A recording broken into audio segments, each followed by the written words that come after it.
I wanted to thank everyone for joining me today. I know that it's really a really busy time of year, so I appreciate it. And I wanted to introduce Ryan very briefly.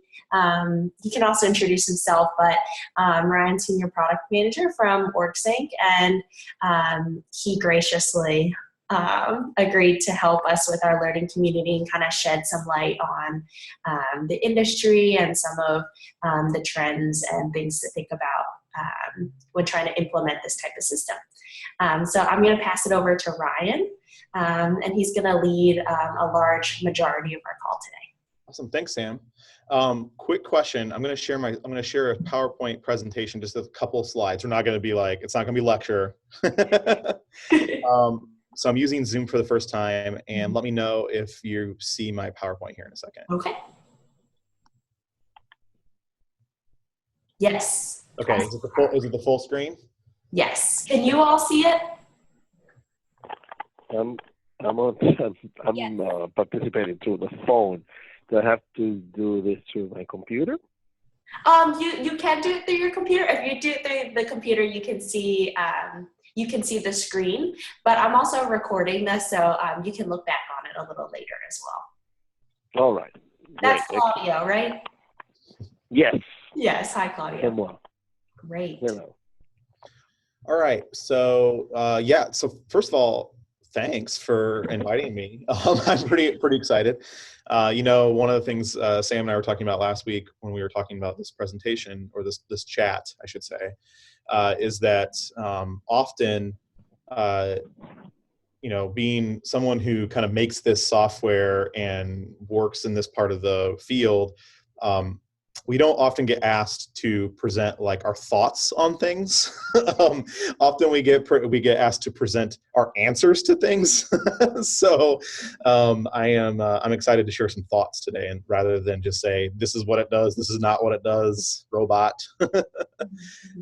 So I appreciate the opportunity to do that. Really happy to answer any questions you may have while we're having this conversation. So, you know, I have a few slides, but nothing too deep, and love to hear, just kind of hear what your thoughts are. Let me see here. Let me get this going.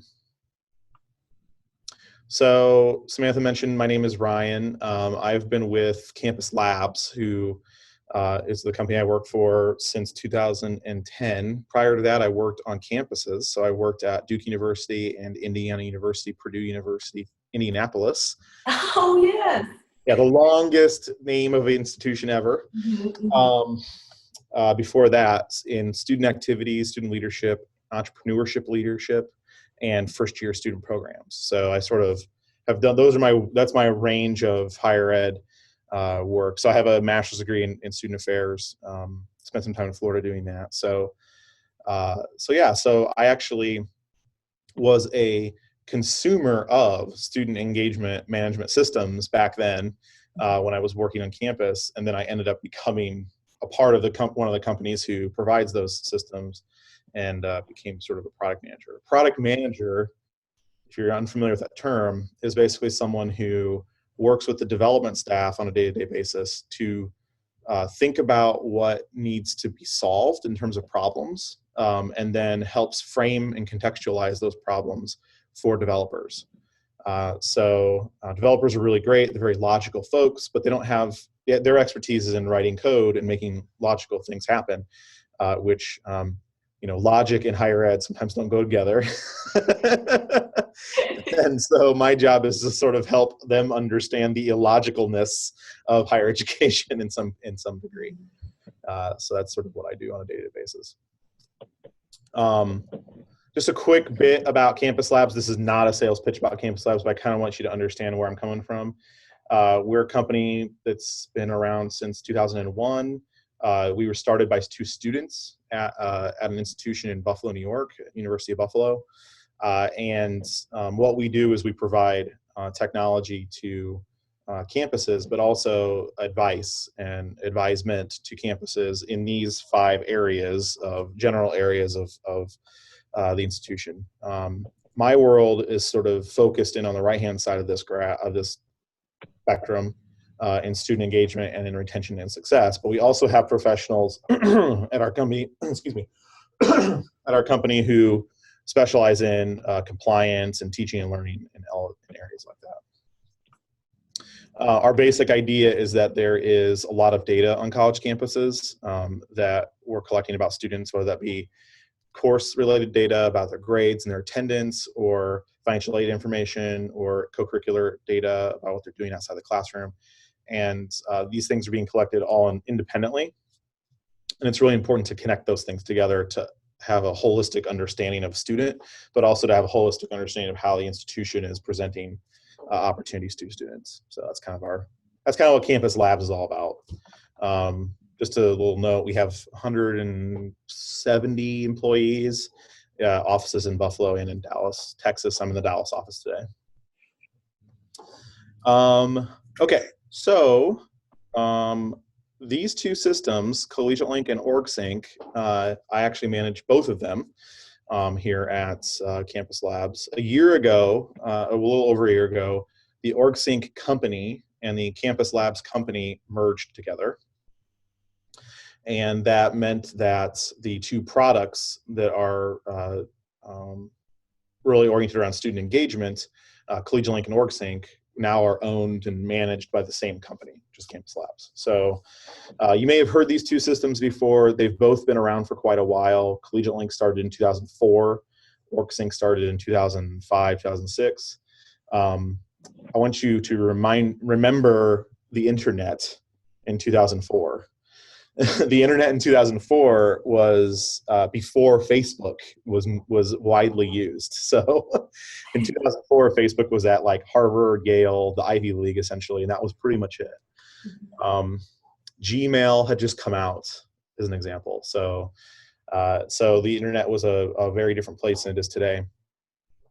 And these two systems were really oriented towards helping campuses sort of understand their student organization environments. So, you know, those of you who are familiar with some of the case law, there's a long history of student organizations starting up on campuses ever since the Oxford Debating Society in England. And the relationship between the institution and those organizations has ebbed and flowed over the years in terms of how much responsibility an institution has for a particular set of organizations. But essentially, we've come to a place where institutions want to recognize or register their organizations and put them in a list somewhere so that people know that this organization is connected to the institution in some way. Mm-hmm. So that's the essential, very starting place of where this concept of a student engagement management system sort of came from, was this need to have a compliance understanding of which organizations are on campus, what they're doing, how and what they may be doing that puts the campus at risk. So it's sort of it's kind of a law and order beginning to this whole idea of an engagement management system. Now, this will be the final thing I mentioned about our company, but one of the things that we're doing is this year we are taking those two platforms, OrgSync and Collegiate Link, and we are starting the process to sort of merge them into a single platform called Campus Labs Engage. So we just recently announced that a couple of months ago, but if you hear Campus Labs Engage out there in the world, it's actually an amalgam of Collegiate Link and OrgSync together. So over the next year and a half, 2 years, we sort of retiring OrgSync and Collegiate Link, and Engage will be our thing. There are other products out there that do this type of stuff. I'll talk about some of those in a second, but that's us. So I mentioned that sort of OrgSync and Collegiate Link started with student organization compliance, essentially. That's one type of a student engagement management system. It's probably the most prevalent type because it solves a problem for campuses around this legal issue of ensuring we understand who the organizations are. Because of that process of registering organizations over year, it enables you to build other things around it that enable you to have a much more sort of holistic understanding of the student experience. So because one of the requirements of registration every year is typically to submit a roster, by collecting all the rosters of the organizations, we now have a sense of who's involved in what. And then some logical steps after that are to do things like event registration processes, event attendance tracking. So now we not only know which students are engaged in which organizations, but now we know which events they're going to and what they're participating in and those topics of those events. So it starts to become a tracking system, so to speak, of students in their co-curricular experience that can help the institution think about how they should program for those students. It also can identify students who may not be getting engaged on campus in what we would consider traditional campus activities. That's one way. That's kind of one way to approach this idea of an engagement management system.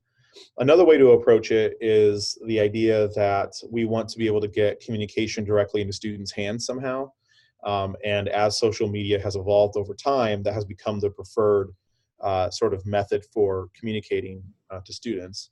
And so there are several systems out there that are really focused on what I would consider a communication outreach model, which is about the institution has a message that I want to send to specific students, whether that's members of residential life or commuter students or students above the age of 20. And I want to be able to get that message to them in a method that they enjoy rather than email. So I might have a web app or a mobile application that is used to communicate that information. Or there may be like a board of events that are going on campus, and I want to show that board of events to a bunch of students. So I may develop a mobile application for them to all download and get all that information. So that's kind of sort of the second type, which is direct communication, direct outreach. A third type is really rooted in the concept of student success and retention. So obviously that's right in your all's wheelhouse as part of sort of your day-to-day work. But this type has a bit of a crossover into the curricular or academic side of the house, usually on campuses. And what it's meant to do is to sort of document how students are doing in their work on campus, and then sort of enable a holistic portfolio or what are those called? Dossier about students that contains their academic information, their co-curricular information, and their record keeping based on communication with different members of the staff. So that is sometimes considered an engagement management system, although I would actually consider it more of a student success system. And then there's a concept that's pretty popular right now that pretty much all of these systems are trying to do, but I don't know if anybody does it right, including us yet, which is nudging, which is the idea of basically, I kind of, in private conversations, I'm going to consider this a private conversation. I call this the mother in your pocket idea, which is that there's something in your pocket that is like, hey, Ryan, you like math. There's a math event going on tonight. You should go to that. Or, hey, Ryan, it's time to sign up for classes. Have you done that yet? Right? These are parental nudges that often students get when they're in high school. And so this is as a personal story.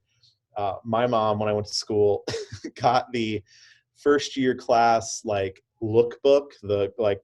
They were doing this back then, which was basically a actual Facebook, right? A book of faces of the first year class.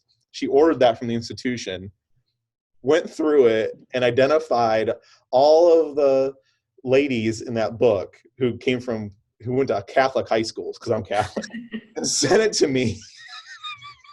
Oh my God. And said, you should look out for these people. My goodness. And I'm like, Mom, I go to a institution with 40,000 people. And there was no such thing as Facebook then. So there's no way to find a lot of people, honestly. Yeah. So, that type of nudging, that parentalness, this nudging concept is very popular right now in terms of conceptually what we want to do with students, which is to proactively get them what I would consider advertisements that are relevant to their successful use of the institution, kind of. So really kind of Google advertising, so to speak, in the pocket of a student is a goal that many people want. The trick is that once you enable something like that at an institutional level, everyone will want to use it, and therefore everyone will want to send a message to a student, and therefore the student will stop listening to the messages. So that is a really tough, outcome to get, but everyone's kind of going for it right now. So I would say that these are the kind of the 4 different types of systems out there. Now, I know that you all had a conversation with George from GivePulse a couple of weeks ago, and I would consider that also a student engagement management system, but particularly oriented towards service. And I would actually consider that as part of the first type, which is that institutions have a desire to understand the service that students are providing in the community and around the institution. And in some ways, they want to comply, maybe not with law, but with incentives. So there's like the Presidential Service Awards, there's the Carnegie Service Classifications. I'm sure you all are more familiar with these than I am. So in order to comply with the requirements of those awards, a system is needed to collect and document all of the service that's going on, right? So I would actually consider GivePulse and other elements like that as part of that organization management and compliance system. Just a quick set of numbers here. I would venture to say that there are probably 850 institutions in the United States, maybe 900 institutions in the United States that use these student engagement management systems, primarily for the purposes of that first type, which is the organization management system. Typically, they have started in 4-year public and residential institutions, although we're starting to see a pretty good trend of 2-year colleges. First of all, there's kind of 2 trends going on. One, a lot of 2-year colleges are becoming 4-year colleges, or 2-year colleges are offering 4-year degrees, which I'm sure you're aware of. But also, 2-year colleges are trying to, in some respects, in a co-curricular perspective, are trying to become more like a 4-year institution in terms of the offerings that are available at the institution. So we're seeing that happen, and therefore we're seeing more of these systems on these types of 2-year campuses. I would also say there's the mega 2 years. So there are these like statewide systems or city systems like Miami-Dade College, which is the largest institution in the United States. There's Austin Community College, which has like 12 community college campuses in Austin. There's Ivy Tech, which is the community college system for the entire state of Indiana. So I would call those kind of mega 2-year colleges. They are also trying to sort of have a place to document and capture the co-curricular experiences that are going on campus, or around campuses. So that's an emerging area. But by and large, 4-year public and private residential institutions are the campuses that traditionally use these types of systems. Just some data from our data set. So we have 738 institutions who use either Collegiate Link or OrgSync right now. And just from this academic year, so from August 1st, 2016 till today, about 3 million memberships in organizations have been tracked via our systems. So that means that, a student on a campus wants to join a club like the Bonner Scholars if they're in that group, but that's a private club, right? But also there are public clubs like Chess Club where you just need to have an interest in chess in order to join it. We've hosted 1.3 million events between the 2 systems this year on college campuses, between those 738 campuses, and we collected 1.1 million hours of service in our systems as well. So this is, at a very high level, giving you a sense of sort of what's going on campuses. We don't collect all the memberships, right? So often organizations will only put in the minimum number of members they need to have for compliance purposes with the institution. So that membership number is probably more like 4 million because there's probably a lot of people who are not tracked. So you can try and get a scale of what's going on in campuses across the United States. It's pretty wild. of what's going on. We don't even have a quarter of all universities or all degree granting colleges in the United States yet and working with us yet. So it's pretty wild how many. Look, that service hour number is amazing to me. You know, there's probably maybe there is a study that has a better number for this, but just based on our data, I would say and projecting it out, I would say there's probably 5-6 million hours of service going on in this country every year from college students. Which is pretty wild. So that's amazing. Do you have any questions so far about like sort of the environment, maybe who are some of the other players or anything like that? Do you want to talk about? Well, I think something I wanted to ask was, do you all, like, because you're working, like you mentioned GivePulse, and I know that we've talked to them, but there's also all these other systems out there too. Is there a lot of like interaction between different systems just based on the fact that you're all working in like the same field? Or is that more like a competitive nature, I guess? Good question. I would say that we mirror the business world in this respect. Companies in this space mirror the business world a little bit more than they mirror institutions, right? Mm-hmm. So a college and academic institutions have almost a like responsibility to work together, right? Like the idea of the academy is that we are all in it together to create better citizens for the world. You really want to go big.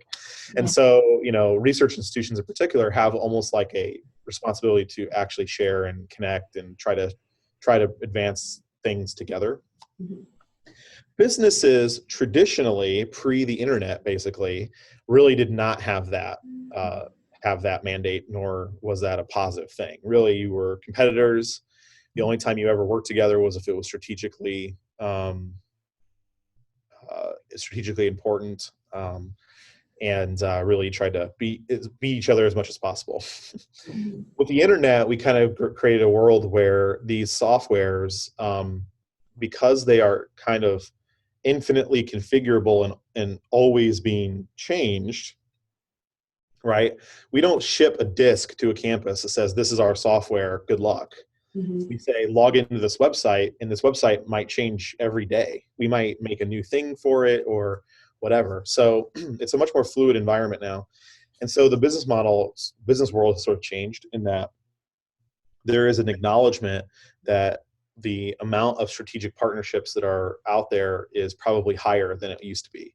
Mm-hmm. So systems need to start working together a little bit more. But then we run into the next hurdle, which is technology.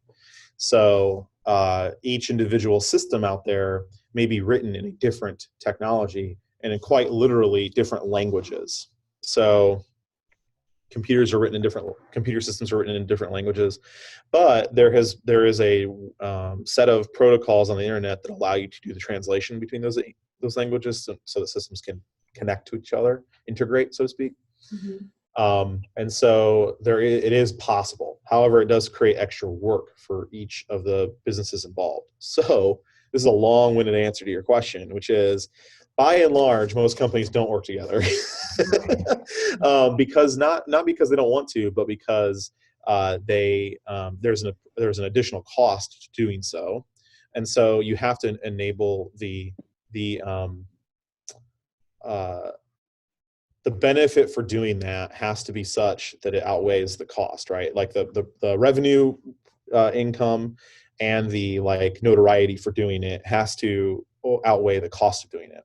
Mm-hmm. And unfortunately, in higher education systems, because of the constricted financial situation with most institutions, for instance, we offer our system at a set price, and if I were selling the same type of system in the business world, it would be that price X 8. We could probably sell it for 8 times more in the business environment. Mm-hmm. So in order to create a revenue and an opportunity that is great enough to outweigh the sort of support that you'd have to do to do an interaction with another company, it is often not the case. So it's a business decision that most companies make, is to not work with other companies.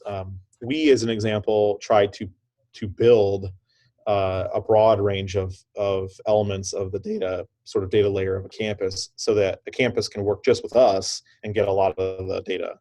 Now, we do have integrations with areas of the campus systems that we don't ever want to do, like student information systems, room reservation systems. There are integrations with those, but they are lightweight in nature. So the short answer to your question is it possible? Yes. Does it happen? Yes. Does it happen? Is it going to be a natural thing to happen? Probably not. Got it. What's more natural is acquisitions. So where two competitors might be in the same space, might be doing something very similar to each other, and one of the companies acquires the other company. Okay. So that's a little bit, that's been actually in 2014, 2015, that happened quite often. There were probably,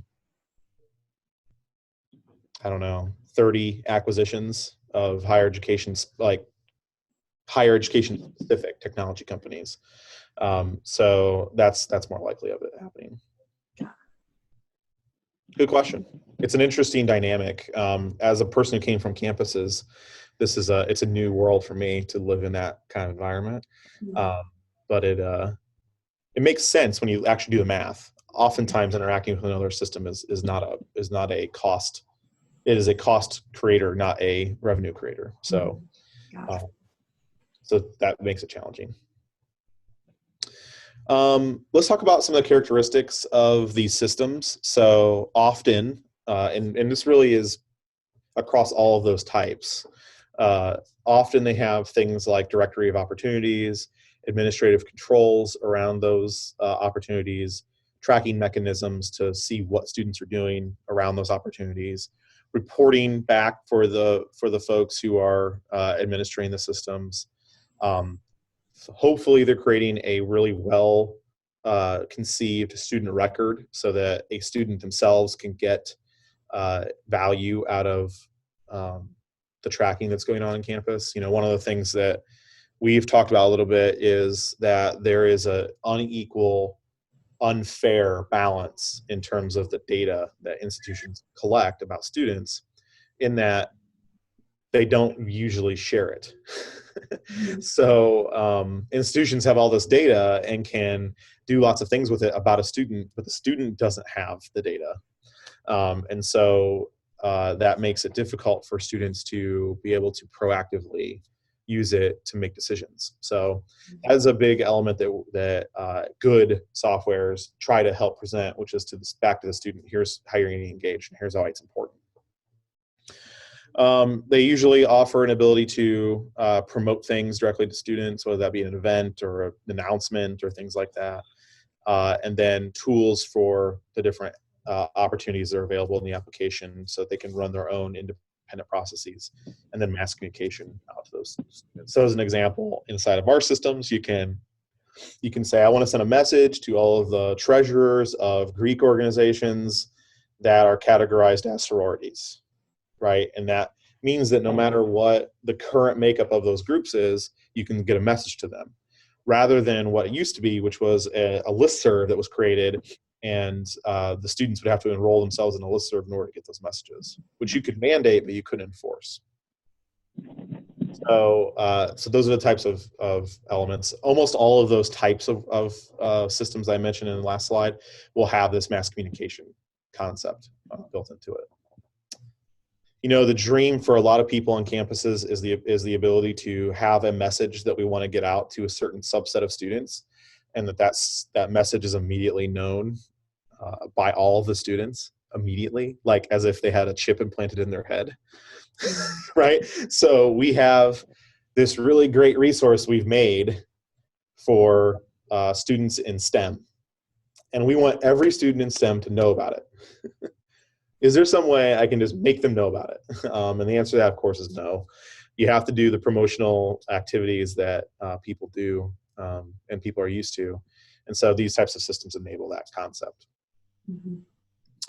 There are some big conversations going on right now in higher ed. You all are probably talking about them on a regular basis, but these are really oriented around the skills gap that many employers are talking about, as well as sort of quote unquote soft skills that employers are saying, yeah, great, you're giving me people who understand math. Fantastic, thanks institutions. But they can't talk to each other, so there's no point in me hiring them.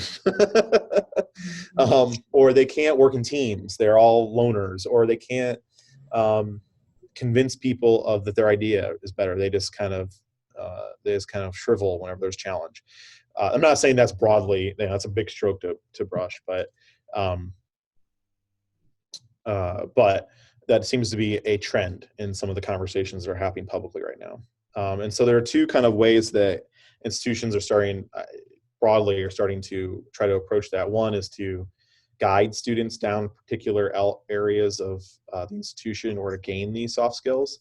And another is to sort of identify which skills are being represented in different areas of the student's experience, whether that be in the classroom or outside the classroom.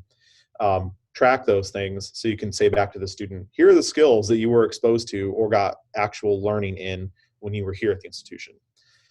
And that is driving us to a place called, that is a conversation that's called the comprehensive student record. So a record of what a student does, not just from their academic perspective, but from their co-curricular perspective as well.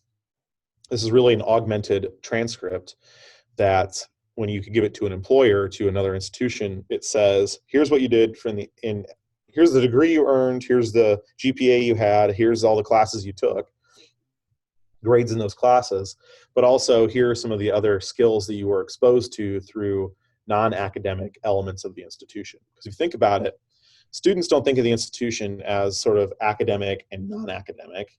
They think of the institution as just the institution. Like, I go to college. I don't go to college. I don't go to classes and then go to non-class stuff. I just go to college, right? Mm-hmm. So the idea is to actually document that in nature. This is actually, in my opinion, a harkening back to how colleges and universities were originally conceived, which was this idea of a residential place where rich people went to learn from other rich people about the world, and they lived with those people, and those people were teaching not just in formalized class structures, but in everyday life. At the dinner table, they were teaching etiquette. In relaxation hours, they were teaching game theory, right? We play chess. I'm going to teach you game theory. So this is the concept of the comprehensive nature of institutions, and that concept is really becoming a bigger part of the world right now. Mm-hmm. This is a book that was recently released by NASPA. It's pretty dense, actually. It was a lot thicker than I thought it was going to end up being, but it was actually written by several of folks several campus people who we work with, as well as many who we don't work with. But essentially, it's got many chapters around it. It's around engagement and employability, how student engagement outside the classroom relates to employability of those students. It's sort of the big conversation. NASPA this year chose this book as the book that it gave to all of its delegates at the convention. So it's sort of the big conversation right now in co-curricular world. Yeah, actually, I don't think Ian McGinnity from Tampa's on this call right now, unless he's one of the phone members, which I don't know. However, I know that when I visited the University of Tampa, they have a whole, they call it Spartan Ready program, which is specifically based off this, like the NASPA studies and this engagement and employability book. And for every co-curricular, they're trying to make it for every co-curricular program. But right now they're starting with their leadership program. They're doing one for their Bonner program. But it's basically a sheet that shows as you go through this program, these are the skills that you learn. Yep. These are keywords, key phrases you can put on your resumes, and these are how they fit into the 6 core competencies that employers are looking for. So that's definitely something that I learned about that I thought was really neat, because I think I think I was this way too, but I think a lot of students have all these experiences and skills but don't necessarily know how to articulate it. So it just makes it streamlined a little bit easier. Nor do they understand that someone designed that. Mm-hmm. Like, mm-hmm. It wasn't happenstance that you got these skills at college. Like, there were thoughtful people like y'all who design Mm-hmm. these experiences to be outcomes oriented. Mm-hmm. So that when you finish the experience, you actually learn something, or at least were exposed to something, right? Mm-hmm. And I think that's one of the biggest disconnects right now when students not students complain. I don't mean to say it that way.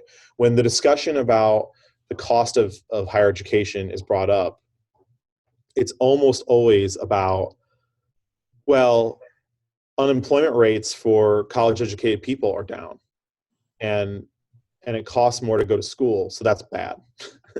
Right? But that never takes into account the sort of the classical understanding of higher education, which is the idea that we're creating better citizens. So that like these people are more educated, and that's better for our society.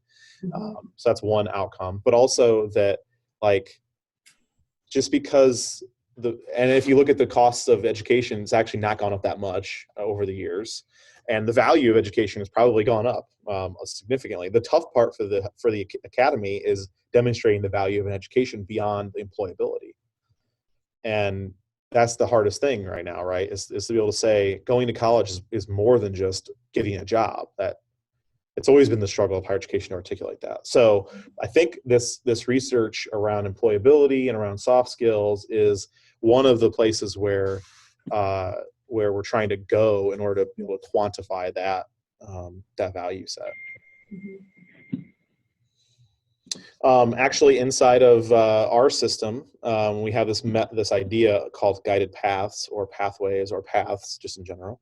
And the idea is that you're setting expectations for students. It's similar to that FIU program, or was it FIU, Sam? What campus in Florida? Oh, that was University of Tampa. University of Tampa. Mm-hmm. So similar to the University of Tampa, you can think of also like extended orientation programs, leadership certificate programs, those type of programs. So this is an element of our system, and there are other systems that do this. But it's essentially the idea of connecting different co-curricular experiences in a curricular-like method.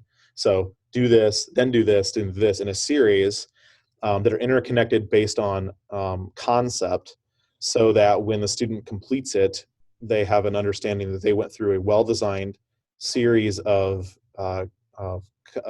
programs that got them to a certain place. So you can set expectations that these are the things we want you to do. You can provide feedback on how they're doing along those expectations, and you enable prompted reflection by saying, as you go along and as you complete these expectations, please provide some reflection about your experiences in those opportunities, and then it enables the student to also explore additional areas of concept. So this idea of pathways, you'll actually hear it a lot in the community college world as well. There, in the community college discussion, it's much more oriented towards academic pathways, or meta majors, as it sometimes is called.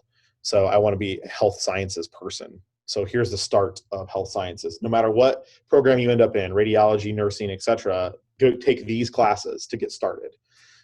That's the idea behind this concept of pathways too, is that there's a core set of things that everyone should do around a particular domain or learning concept. So just do those first. And then if you want to continue exploring it, there's other things you can do, and we'll track you along that way, so you can have that sense of what happened over the years. So this is an emerging idea. It's been around. I don't want to sound too boastful, but we were one of the first companies to actually put it into a system. Obviously, this idea has been around for a long time, using spreadsheets and using checklists and things like that.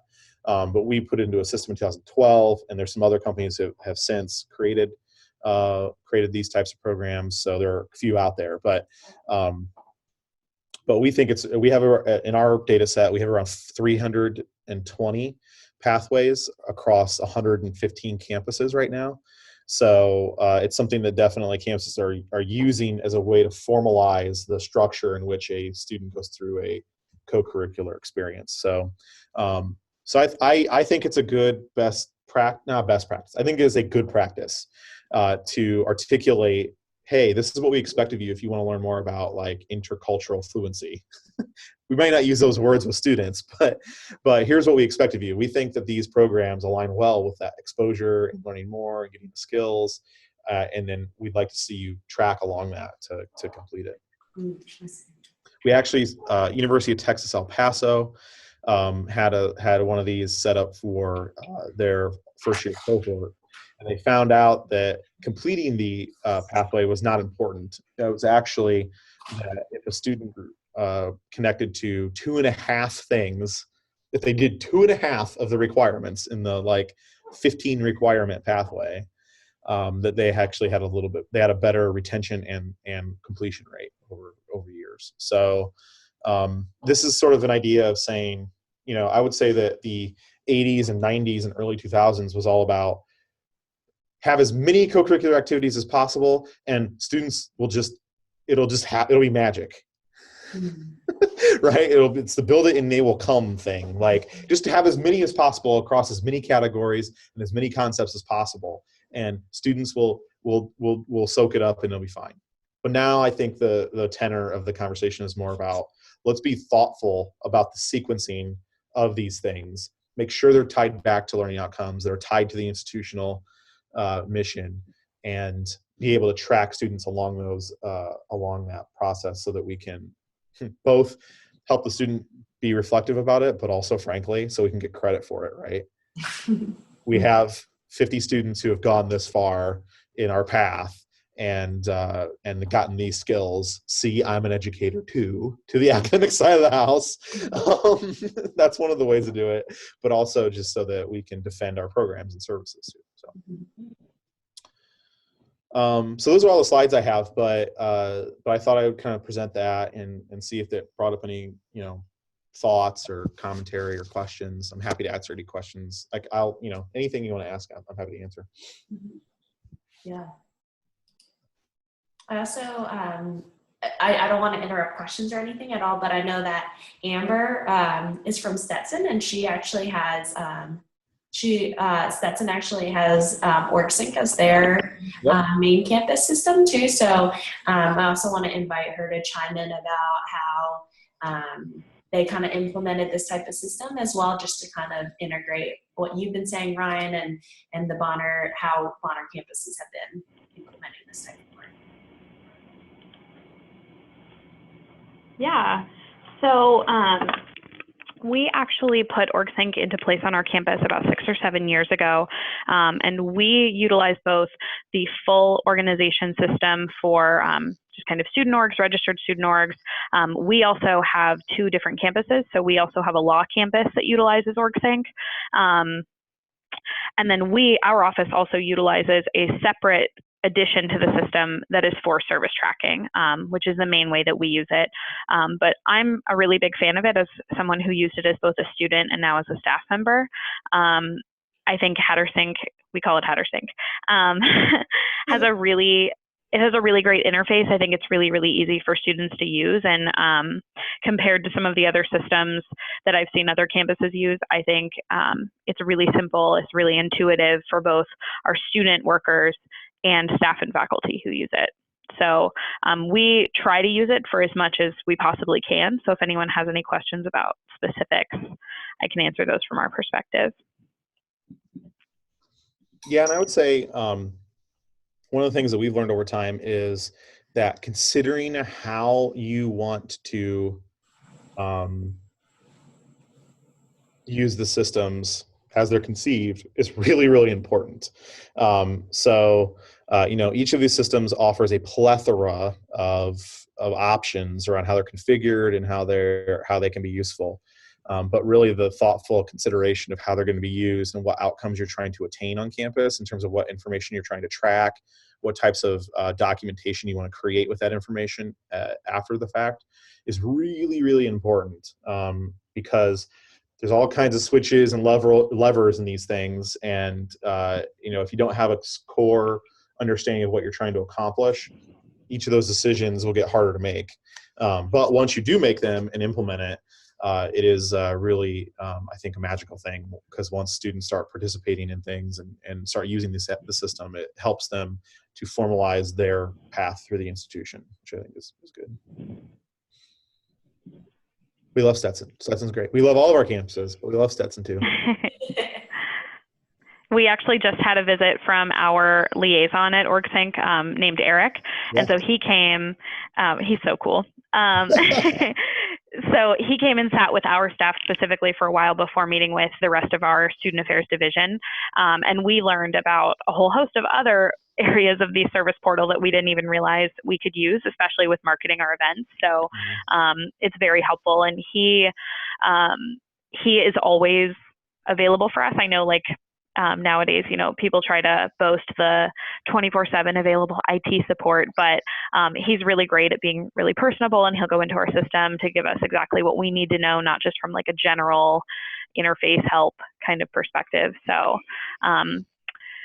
like Ryan was saying, we found it really helpful to kind of require, which sounds very authoritarian, but require the usage of the system for a bunch of our different programs. So we actually recently, so HatterSync has always been the system by which our students log their service hours as long as we've had it. We recently switched around the location of where students log it. So especially for Greeks, they used to always log it through their own portal. Students would do their own hour log approving, which was really, really problematic. And so now students log it through their own name, and it's approved by our office, which has allowed us to gain greater access to the data about what they're doing and knowing the quality of their service, which seems like a small change, but we found it really beneficial for awards, grants, the annual report that's coming up, being able to utilize all of that information even more than we were before. Yeah, and Amber, I would sort of reflect back to you about the support that Eric provides.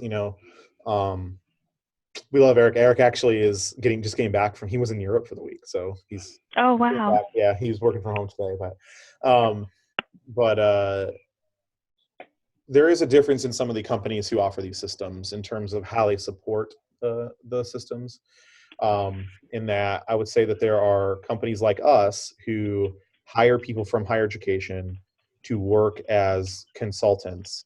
And the idea behind the consultancy is not just support, which obviously that's a big part of it, but is also to help you think about the plan and the design of what you're trying to accomplish. And then there are companies who don't do that. They may hire student leaders or people who are engaged on campus as undergraduates, but don't have any experience in sort of on the administrative side of the equation for campuses as support folks. And that's not a bad practice. I'm not trying to say that that's good or bad either way. I think it's based on how each individual company wants to present itself to the market. But so one of the things that I would always suggest to anyone who's considering looking at these types of systems is to really think about how the background of the type of person who you'll be working with.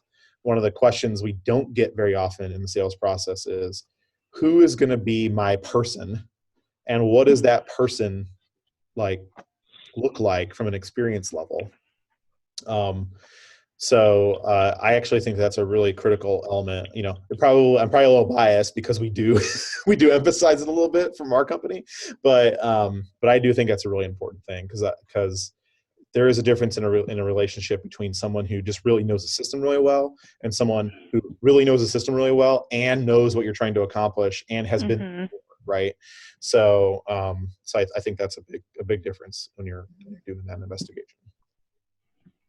I agree. And I think, I'm only 22 and I consider myself fairly tech savvy, but especially with the system,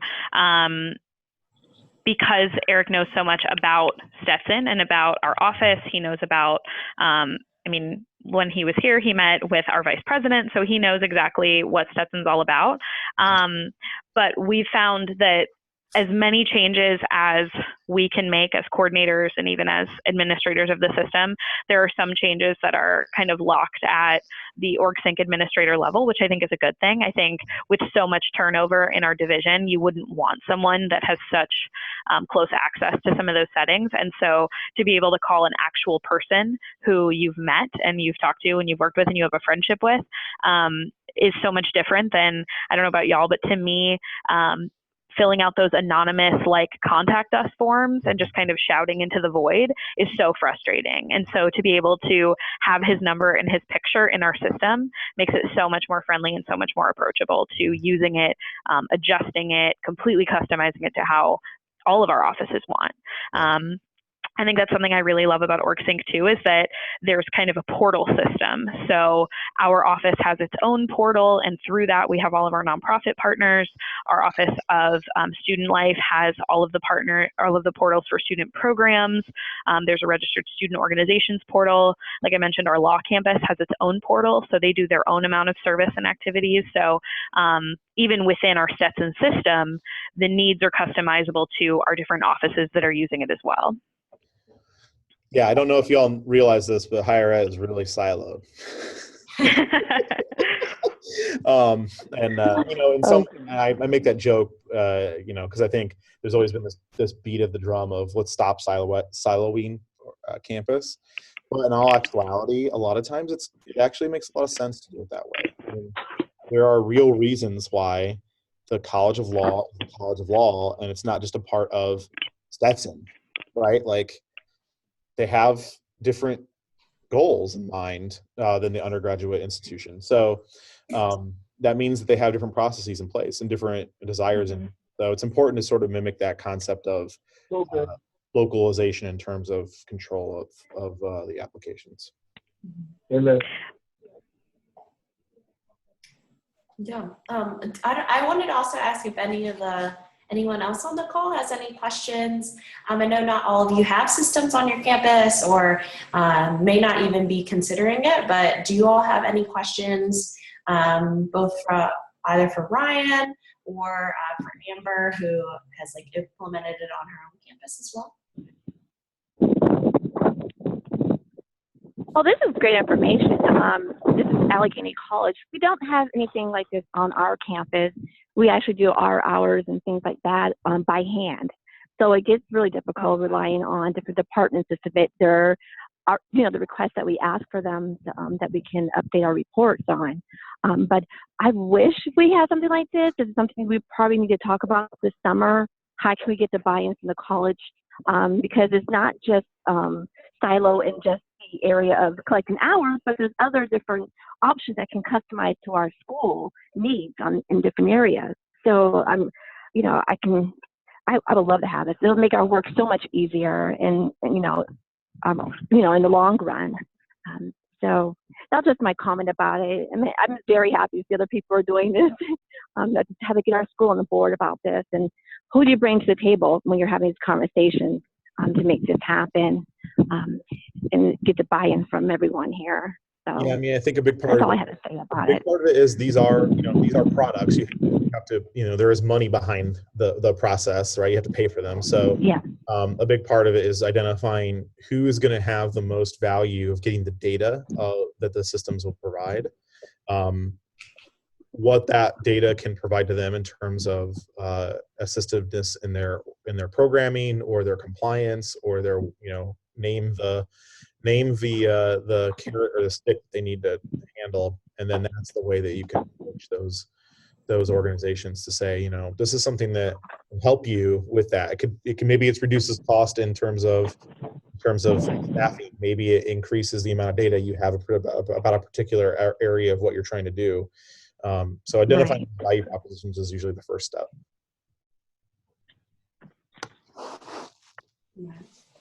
Well, thanks for sharing. Yeah, absolutely. Yeah, I actually, I just muted for a second to ask our supervisor who oversees our office. The coverage of the registration fee to be able to use OrgSync for us actually comes both from our university IT budget, but also from our Office of Campus Life and Student Vibrancy, because Vibrancy is kind of the main administrator of it. And so then we oversee the service portal. There's a whole kind of committee of us who work on the system, but having IT and our web services department included allows us to have uniform marketing, make sure that we are upholding branding standards, all of those sorts of things. And because it's an online system that we have integrated into our students' internal system banner, it just allows greater collaboration from all of us. Right. Okay. And Amber, can I ask how often, I know you were saying that you all like kind of come together and kind of collaborate and trying to keep the system up to date and going. Can I ask like how, either how often you meet or what that structure kind of looks like?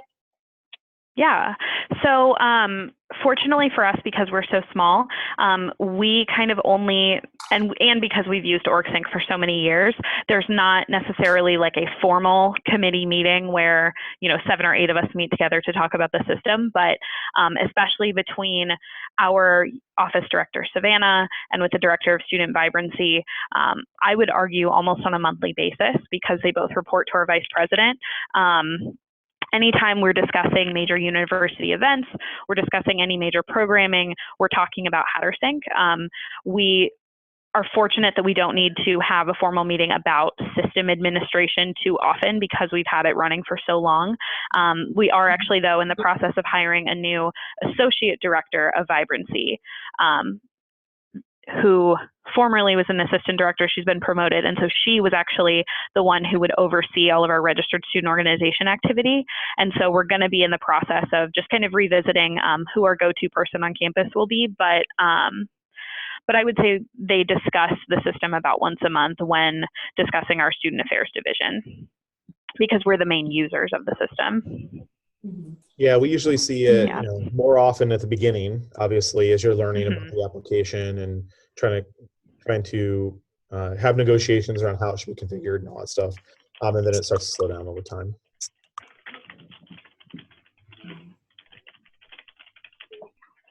Makes sense. Yeah.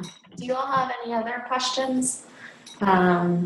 I know like one of my questions was like, how do you get students to buy in? But it's one of those things where you can have incentives, but I know, like you said it, Amber, it's like you can kind of require it for certain things. I've heard that too on campus visits. It's like you kind of work it in, like at DePaul, they kind of work it in where if the Greek organizations, like it's required for them to log their hours through their system so that they can get their like their required mandated hours for their like national Greek organization. So kind of pulling in different ways that students are required to do it and different incentives. I've seen that. But do you guys have any other questions, like thinking about whether or not this would be right for your campus?